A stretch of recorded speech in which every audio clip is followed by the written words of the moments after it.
আসসালামু আলাইকুম প্রিয় শিক্ষার্থী বন্ধুরা। আজকে আমরা বার্ষিক পরীক্ষা 2024 ষষ্ঠ শ্রেণীর গণিত এর যে স্পেশাল মডেল টেস্ট 1 তোমাদের দেওয়া হয়েছে, এটা নিয়ে আলোচনা করা হবে। এটার সমাধান করব আমরা 1 থেকে 25 নম্বর পর্যন্ত, যেখানে প্রত্যেকটা প্রশ্নের মান 1 করে, প্রত্যেকটা প্রশ্নের মান 1। তো আমরা এই 1 থেকে 25টা প্রশ্নের সমাধান করার চেষ্টা করব আজকে স্পেশাল মডেল টেস্ট 1। আর এটা স্কুল এবং দাখিল দুটার ক্ষেত্রেই কিন্তু দেখা জরুরি। দুই প্রতিষ্ঠানের শিক্ষার্থীরাই এটাকে প্র্যাকটিস করবে, কারণ এটাও আসতে পারে এই শিক্ষকদেরকে যে মডেল টেস্ট দেওয়া হয়েছে এর মধ্যে থেকে হয়তো বা শিক্ষকরা বার্ষিক পরীক্ষায় কোশ্চেন অ্যাড করতে পারে। তো আমরা এটারই প্র্যাকটিস করবো আজকে 1 থেকে 25 নম্বর পর্যন্ত। তো চলো শুরু করা যাক। 1 নম্বর প্রশ্ন যেটা দেওয়া আছে, মিনা 1 ডজন ডিম কিনলো, সে কয়টি ডিম কিনলো? তো আমরা জানি 1 ডজন সমান 12টি, 1 ডজন সমান 12টি। অতএব তাহলে আমরা পাচ্ছি 1-এর ঘ নম্বর, 1-এর ঘ, কালারটা চেঞ্জ করে নেই, 1-এর ঘ, 1-এর ঘ নম্বর 12টি। 2 নম্বরে এতকে শতকরায় প্রকাশ করলে কত হবে?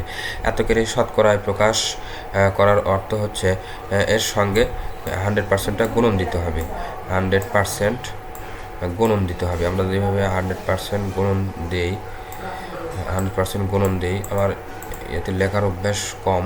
তো এই 10 দ্বারা যদি একে কাটি তাহলে দেখা যায় উপরে 10 হয়, তাহলে 6-10-এ 60 হচ্ছে, 6-10-এ 60%, 60% অ্যান্সার হবে, 2-এর ঘ অ্যান্সার হবে। তো আমি এটা রাখবো না, এটা আমি মুছে দেব সঙ্গে সঙ্গে। তোমরা তোমাদের এতে লিখে নিবা। 3 নম্বর, অনুপাতের পূর্ব ও উত্তর রাশিকে সমান একই সংখ্যা দ্বারা গুণ বা ভাগ করলে তা একটি কি হয়? তো সমতুল অনুপাত হয়। কি হয়? সমতুল অনুপাত। যদি আমরা চিন্তা করি 2:3, তো এটাকে যদি আমরা সমান 2 দ্বারা গুণ করি, তাহলে 2 দুগুণা কত হয়? 4 অনুপাত 3 দুগুণা 6। তো এই দুইটা কিন্তু সমতুল অনুপাত, এই দুটি সমতুল অনুপাত। 3-এর ক নাম্বার অ্যান্সার হবে, 3-এর ক। আচ্ছা, তোমরা এটা লিখে নিতে পারো, আমি এই জন্য একটু ওয়েট করতেছি, তোমরা যেন একটু লিখে নিতে পারো। পরিমাপের অতি প্রাচীন এককের নাম কি? পরিমাপের অতি প্রাচীন এককের নাম হচ্ছে কিউবিট। তোমরা অধ্যায়ের মধ্যে পড়ে আসছো কিউবিট, প্রাচীন এককের নাম হচ্ছে কিউবিট। এটা আমি মুছে দিব।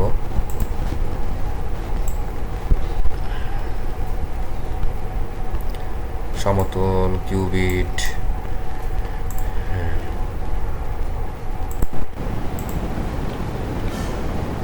তারপরে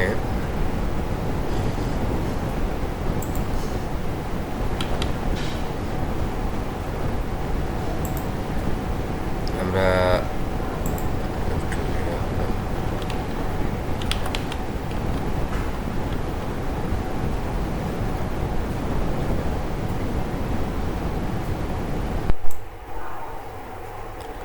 কিউবিট, তারপরে যে পরিমাপের, আচ্ছা, যে আদর্শ ভৌত রাশির সাথে তুলনা করে অন্যান্য রাশির পরিমাপ করা হয় তাকে কি বলে? পরিমাপের একক বলে। তোমরা জানো একে পরিমাপের একক বলা হয়, পরিমাপের একক বলে। নিচের কোন ক্ষেত্রে বীজগণিতের ব্যবহার রয়েছে? নিচের কোন কোন ক্ষেত্রে বীজগণিতের ব্যবহার রয়েছে? এই সবগুলো হবে, এটা সবগুলো হবে, সব ক্ষেত্রে বীজগণিতের ব্যবহার রয়েছে। যেসব পদের বীজগণিতীয় উৎপাদক একই তাদেরকে কি বলে? এদেরকে সদৃশ পদ বলে। মানে বীজগণিতিক উৎপাদক একই, তাদেরকে সদৃশ পদ বলে। সমান চিহ্ন সংবলিত গাণিতিক বাক্যকে কি বলে? এটাকে বলে সমীকরণ। সমীকরণের নিচে একটা সমীকরণ আছে, নিচের কোনটি সমীকরণ? এই দেখো, সমান চিহ্ন সম্বলতে সমান চিহ্ন থাকবে, এখানে সমান চিহ্ন নাই, এখানে সমান চিহ্ন নাই, এখানে সমান চিহ্ন নাই। ঘ নাম্বারে দেখো সমান চিহ্ন আছে, এই যে একটা দেখা যায় সমান চিহ্নওয়ালা, তো এটাকে কিন্তু সমীকরণ।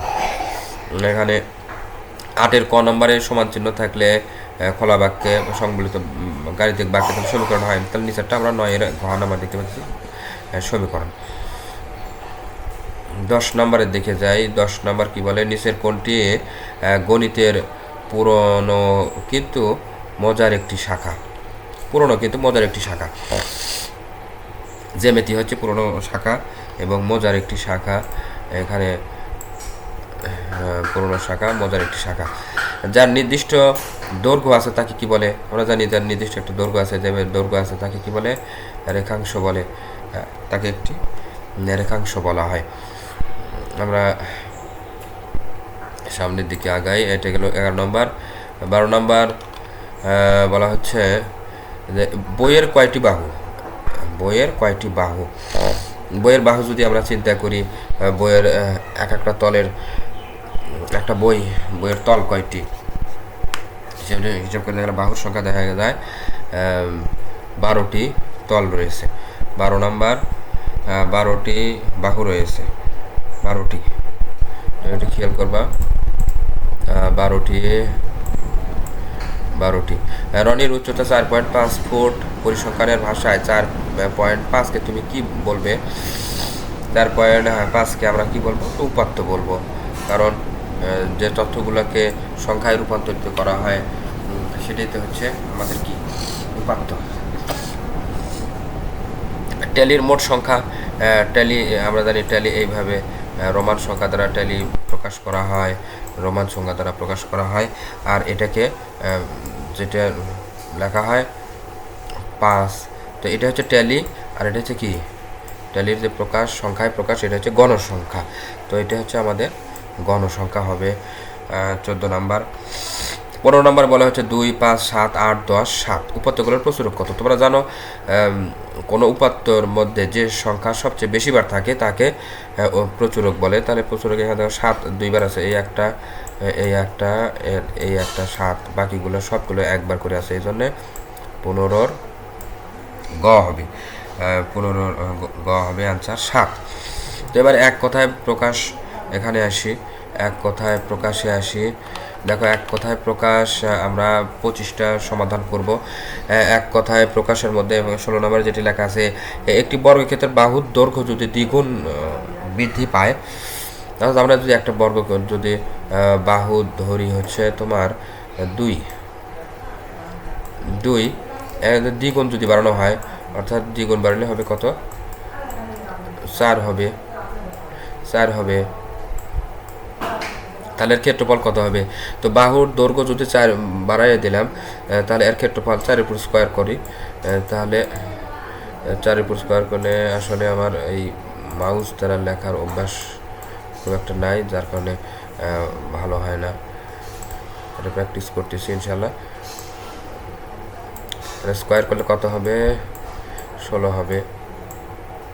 তাহলে দেখো আগে ছিল কত? 2, পরে এটার ক্ষেত্রফল কিন্তু বাহুর দৈর্ঘ্য বাড়ানোর কারণে বাহুর দৈর্ঘ্য বাড়লো 4, তাহলে এর ক্ষেত্রফলও কিন্তু বেড়ে গেছে। ক্ষেত্রফল কত হয়েছে? ক্ষেত্রফল 8 গুণ বেড়ে গেছে। এর সাথে তাহলে 2 দ্বারাকে ভাগ করলে কত হবে? 2 দ্বারা ভাগ করলে হচ্ছে কত? 8 গুণ বেড়ে গেছে। কয় গুণ বেড়লো? 8 গুণ। তাহলে এটা হবে কত? 8 গুণ বাড়বে, কিন্তু 8 গুণ। আচ্ছা, শত গ্রিডের খেলায় প্রতি দলে কতজন থাকে? 2 জন থাকে, এটা আমাদের জানা। 2 জন থাকে, আমরা জানি 2 জন। 1 মিটার সমান কত সেন্টিমিটার? আমরা জানি যে 1 মিটার সমান 100 সেন্টিমিটার। 1 মিটার সমান 100 সেন্টিমিটার। 100 সেন্টিমিটার বীজগণিতের ইংরেজি শব্দ কি? বীজগণিতের ইংরেজি শব্দ হচ্ছে অ্যালজেব্রা। আমরা যদি এখানে একটু লিখি, যদিও লেখাগুলো ভালো হচ্ছে না,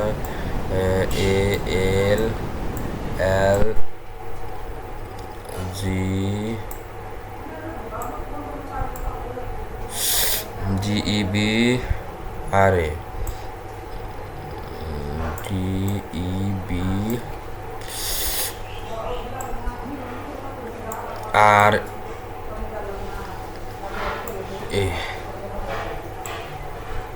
অ্যালজেব্রা। আচ্ছা, পাটিগণিতের 9কে বীজগণিতে কি দ্বারা প্রকাশ করা হয়? পাটিগণিতের 9কে বীজগণিতের কি দ্বারা প্রকাশ করা হয়? 9 বীজগণিতের 9 দ্বারা প্রকাশ করা হয়। সহজ কথা, 9 হবে। এত এর সমীকরণের মূল কত? এত এর সমীকরণের মূল হচ্ছে 4।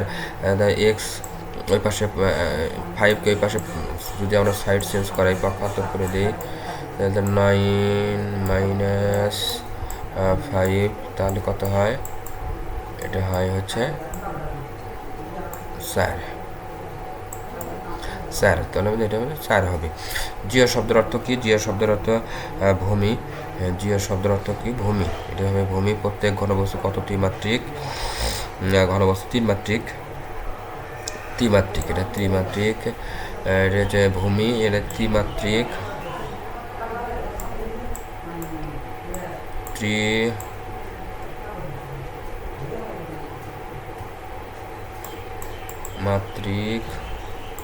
ত্রিমাত্রিক। অহনার বয়স 11 বছর। এটি কি? অহনার বয়স 11 বছর। এটি একটা তথ্য। এটি একটি তথ্য, আমরা জানি এটি একটি তথ্য। আর 5, 2, 3, 5, 8, 10 উপাত্তগুলো কোন ধরনের উপাত্ত? এগুলো দেখা যাচ্ছে যে 2 এর পরে 3, 5, 8 সুন্দর করে সাজানো আছে। সো এগুলো হচ্ছে বিন্যাস্ত উপাত্ত। এগুলো হচ্ছে বিন্যাস্ত উপাত্ত। কি উপাত্ত? বিন্যাস্ত উপাত্ত।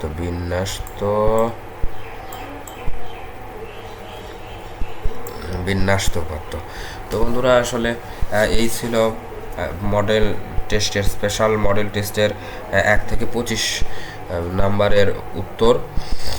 25 নাম্বারের উত্তর এখানে আমি সমাধান করে দিলাম। পরপর আরও গুরুত্বপূর্ণ যেগুলো মডেল টেস্ট মনে করব সেগুলোর অ্যান্সার আমি করে দেবো ইনশাআল্লাহ। তো তোমাদের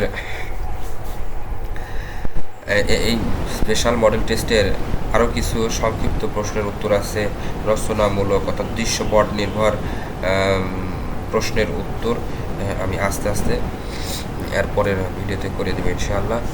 তো এই সংক্ষিপ্ত এবং রচনামূলক প্রশ্নের উত্তরগুলো পাওয়ার জন্য অবশ্যই কিন্তু সাবস্ক্রাইব করতে হবে, তাহলে সঙ্গে সঙ্গে তোমাদের মোবাইলে এটা চলে যাবে। এজন্য সাবস্ক্রাইব করবা, পাশে থাকবা, কমেন্টস করবা ইনশাআল্লাহ। আর নামাজ কালাম সবাই পড়বা, দিনের উপরে চলার চেষ্টা করবা, হালাল উপায়ে থাকার চেষ্টা করবা। এ বলে সবাইকে ধন্যবাদ জানিয়ে শেষ করছি আজকের মতো। আসসালামু আলাইকুম ওয়া রাহমাতুল্লাহি ওয়া বারাকাতুহু।